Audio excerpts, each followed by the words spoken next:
আপনাদের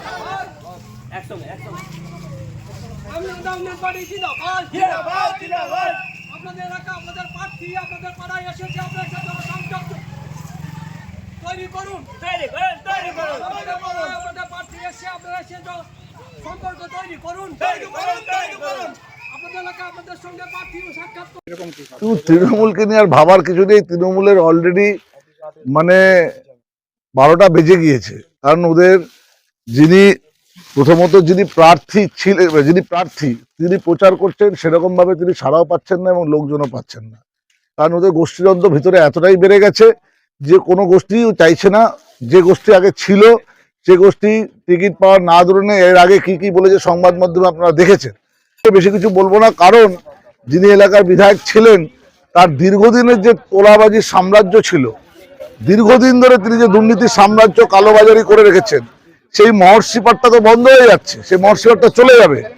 সেই জন্যে তিনি কি করছেন, তিনি কখনোই চাইবেন না, তিনি বিভিন্ন দলে, এবার আপনারা দেখবেন এখানে বহু দলের এখন আমি দেখতে পাচ্ছি কংগ্রেসের নামে দেয়াল লিখে দেয়াল ফাঁকা রাখা হয়েছে। এবং আমার কাছে বিশ্বস্ত সূত্রে খবর আছে যে এখানকার যিনি আগের নেতা, পুরনো নেতা এবং প্রাক্তন বিধায়ক, তিনি কিন্তু যে কোনো মুহূর্তে কংগ্রেসের প্রার্থী হয়েও দাঁড়াতে পারেন।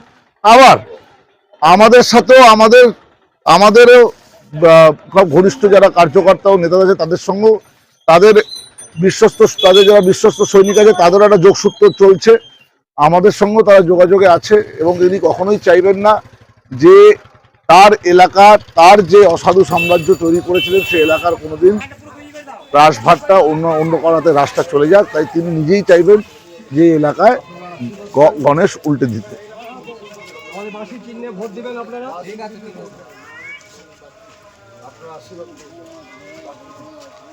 এবারের লড়াই আমাদের লড়াই, আমরা কেন লড়াই খেয়াল রাখুন।